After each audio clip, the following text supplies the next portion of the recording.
Chapter 13 Castles in the Air. Laurie lay luxuriously swinging to and fro in his hammock one warm September afternoon, wondering what his neighbors were about, but too lazy to go and find out. He was in one of his moods, for the day had been both unprofitable and unsatisfactory, and he was wishing he could live it over again. The hot weather made him indolent, and he had shirked his studies, tried Mr. Brooks' patience to the utmost, displeased his grandfather by practicing half the afternoon, frightened the maidservants half out of their wits by mischievously hinting that one of his dogs was going mad, and after high words with the stableman about some fancy neglect of his horse, he had flung himself into his hammock to fume over the stupidity of the world in general, till the peace of the lovely day quieted him in spite of himself. Staring up into the green gloom of the horse-chestnut trees above him, he dreamed dreams of all sorts, and was just imagining himself tossing on the ocean in a voyage round the world, when the sound of voices brought him ashore in a flash. Peeping through the meshes of the hammock, he saw the Marches coming out, as if bound on some expedition. What in the world are those girls about now? Thought Laurie, opening his sleepy eyes to take a good look, for there was something rather peculiar in the appearance of his neighbors. Each wore a large flapping hat, a brown linen pouch slung over one shoulder, and carried a long staff. Meg had a cushion, Joe a book, Beth a basket, and Amy a portfolio. All walked quietly through the garden, out of the little back gate, and began to climb the hill that lay between the house and river. "Well, that's cool," said Laurie to himself. "To have a picnic and never ask me? They can't be going in the boat, for they haven't got the key. Perhaps they forgot it. I'll take it to them and see what's going on."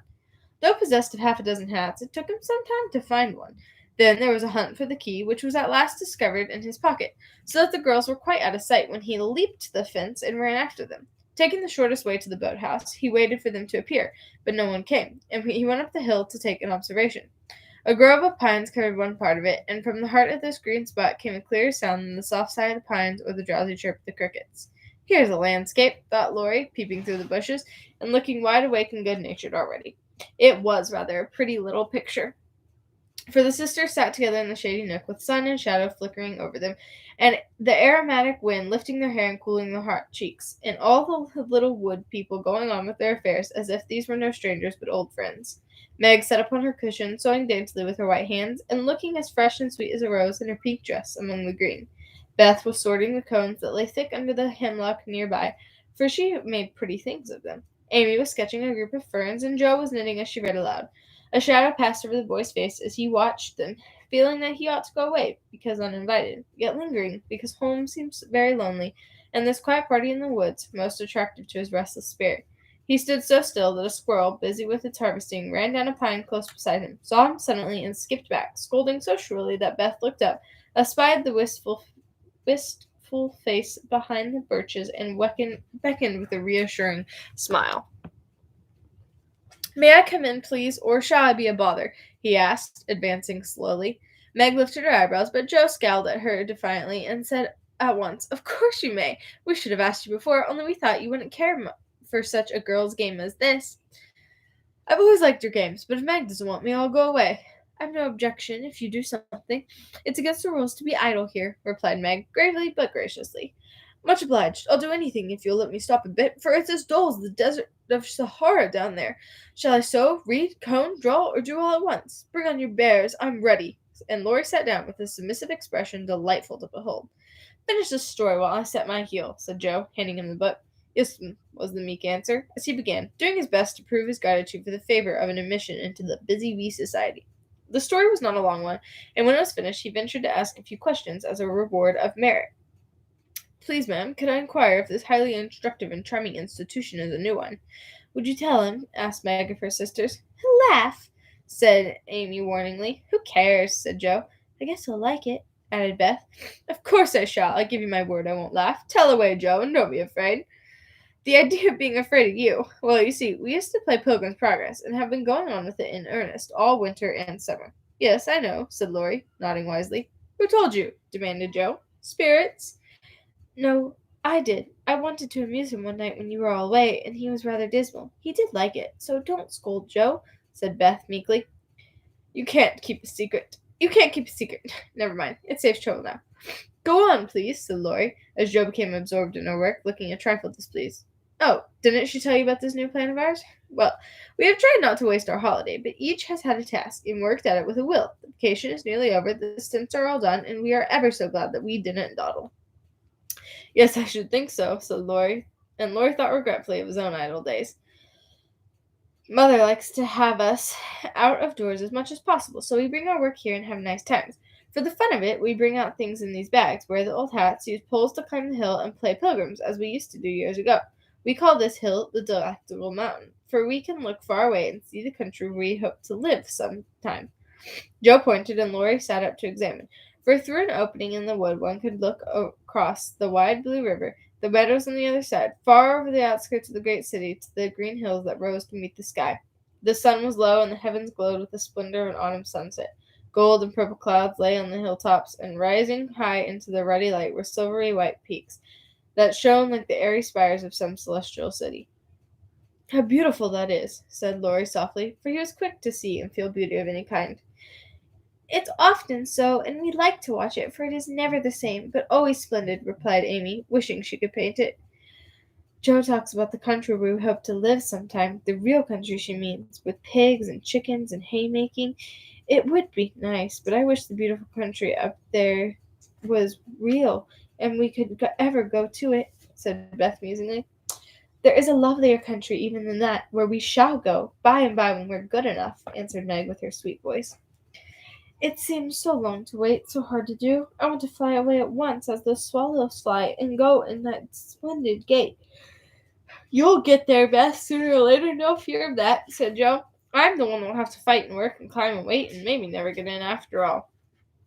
You'll have me for company, if that's any comfort. I shall have to do a deal of traveling before I come inside your celestial city. If I arrive late, you'll say a good word for me, won't you, Beth?"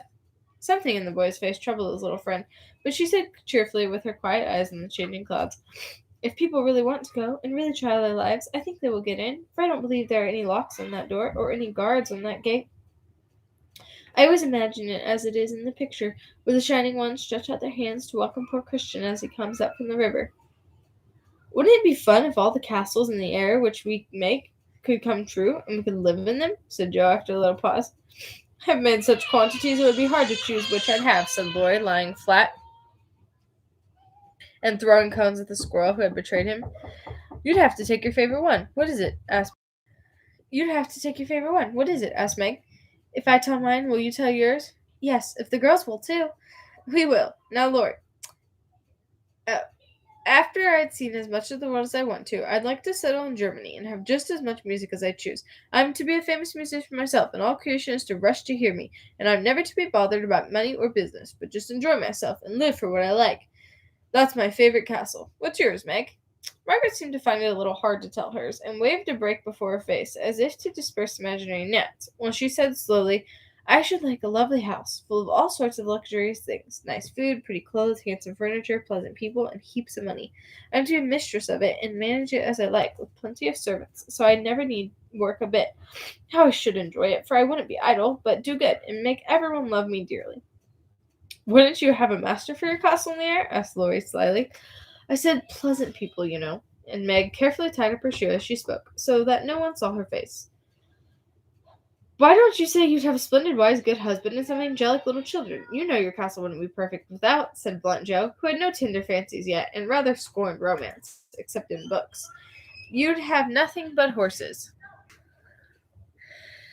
"You'd have nothing but horses, inkstands, and novels in yours," answered Meg petulantly. "Wouldn't I, though? I'd have a stable full of Arabian steeds, rooms piled with books, and I'd write up a magic inkstand, so that my work should be as famous as Laurie's music. I want to do something splendid before I go into my castle, something heroic or wonderful, that won't be forgot when I'm dead. I don't know what, but I'm on the watch for it, and mean to astonish you all some day. I think I shall write books, and get rich and famous. That would suit me, so that is my favorite dream." "Mine is to stay at home safe with father and mother, and help take care of the family," said Beth contentedly. "Don't you wish for anything else?" asked Laurie. "Since I had my little piano, I am perfectly satisfied. I only wish we may all keep well and be together. Nothing else." "I have ever so many wishes, but the pet one is to be an artist, and go to Rome and do fine pictures, and be the best artist in the whole world," was Amy's modest desire. "We're an ambitious set, aren't we? Every one of us, but Beth, wants to be rich and famous and gorgeous in every respect. I do wonder if any of us will ever get our wishes," said Laurie, chewing grass like a meditative calf. "I've got the key to my castle in the air, but whether I can unlock the door remains to be seen," observed Joe mysteriously. "I've got the key to mine, but I'm not allowed to try it. Hang college," muttered Laurie with an impatient sigh. "Here's mine," and Amy waved her pencil. "I haven't got any," said Meg forlornly. "Yes, you have," said Laurie at once. "Where?" "In your face." "Nonsense, that's of no use." Wait and see if it doesn't bring you something worth having, replied the boy, laughing at the thought of a charming little secret which he fancied he knew. Meg colored behind the brake, but asked no questions, and looked across the river with the same expectant expression which Mr. Brooke had worn when he told the story of the night. If we are all alive 10 years hence, let's meet and see how many of us have got our wish, or how much nearer we are then than now, said Joe, always ready with a plan. Bless me, how old I shall be! 27, exclaimed Meg, who felt grown up already, having just reached 17. You and I will be 26, Teddy, Beth 24, and Amy 22. What a venerable party, said Joe. I hope I shall have done something to be proud of by that time, but I'm such a lazy dog, I'm afraid I shall dawdle, Joe. You need a motive, Mother says, and when you get it, she is sure you'll work splendidly. Is she? By Jupiter, I will, if only I get the chance, cried Laurie, sitting up with sudden energy. I ought to be satisfied to please grandfather, and I do try, but it's working against the grain, you see, and comes hard. He wants me to be an Indian merchant, as he was, and I'd rather be shot. I hates tea and silk and spices and every sort of rubbish his old ships bring, and I don't care how soon they go to the bottom when I own them. Going to college ought to satisfy him, for if I give him 4 years, he ought to let me off in the business. But he's set, and I've got to do just as he did, unless I break away and please myself as my father did. If there was anyone left to stay with the old gentleman, I'd do it tomorrow. Laurie spoke excitedly and looked ready to carry his threat into execution at the slightest provocation, for he was growing up very fast, and in spite of his indolent ways, had a young man's hatred of subjection, a young man's restless longing to try the world for himself. I advise you to sail away in one of your ships and never come home again till you have tried your own way, said Joe, whose imagination was fired by the thought of such a daring exploit, and whose sympathy was excited by what she called Teddy's wrongs. That's not right, Joe. You mustn't talk in that way, and Laurie mustn't take your bad advice. You should do just what your grandfather wishes, my dear boy, said Meg in her most maternal tone. Do your best at college, and when he sees that you try to please him, I'm sure he won't be hard or unjust to you. As you say, there was no one else to stay with and love him, and you never forgive yourself if you left him without his permission. Don't be dismal or fret, but do your duty, and you'll get your reward, as good Mr. Brooks has, by being respected and loved. What do you know about him? Asked Laurie, grateful for the good advice, but objecting to the lecture, and glad to turn the conversation from himself after his unusual outbreak. Only what your Grandpa told us about him. How he took good care of his own mother till she died and wouldn't go abroad as tutors to some nice person because he wouldn't leave her, and how he provides now for an old woman who nursed his mother and never tells anyone, but is just as generous and patient as good as he can be. So he is, dear old fellow, said Laurie heartily, as Meg paused, looking flushed and earnest with her story. It's like Grandpa to find out all about him without letting him know, and to tell all his goodness to others so that they might like him. Brooke couldn't understand why your mother was so kind to him, asking him over with me and treating him in her beautiful, friendly way.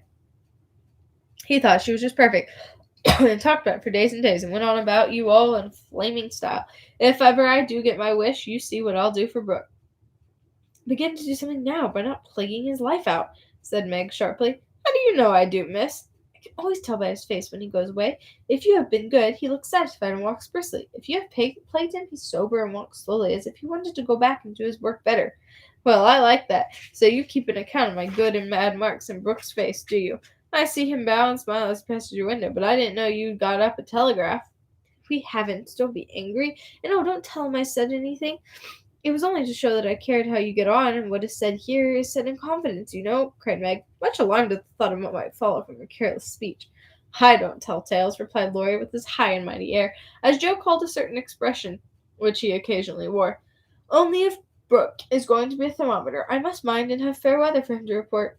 Please don't be offended. I didn't mean to preach or tell tales or be silly. I only thought Joe was encouraging you in a feeling which you'd be sorry for by and by. You are so kind to us, we feel as if you were a brother, and say just what we think. Forgive me, I meant it kindly. And Meg offered her hand with a gesture both affectionate and timid. Ashamed of his momentary pique, Laurie squeezed the kind little hand and said frankly, I'm the one to be forgiven. I'm cross and have been out of sorts all day. I like to have you tell me all my faults and be sisterly, so don't mind if I'm grumpy sometimes. I thank you all the same. Bent on showing that he was not offended, he made himself as agreeable as possible, wound cotton for Meg, recited poetry to please Joe, shook down cones for Beth, and helped Amy with her ferns, proving himself a fit person to belong to the Busy Bee Society. In the midst of an animated discussion on the domestic habits of turtles, one of those amiable creatures having strolled up from the river, the faint sound of a bell warned them that Hannah had put the tea to draw, and they would just have time to get home to supper. May I come again? Asked Laurie. Yes, if you are good and love your book, as the boys in the primer are told to do, said Meg, smiling. I'll try. Then you may come, and I'll teach you to knit as the Scotchmen do. There's a demand for socks just now, added Jo, waving hers like a big blue worsted banner as they parted at the gate.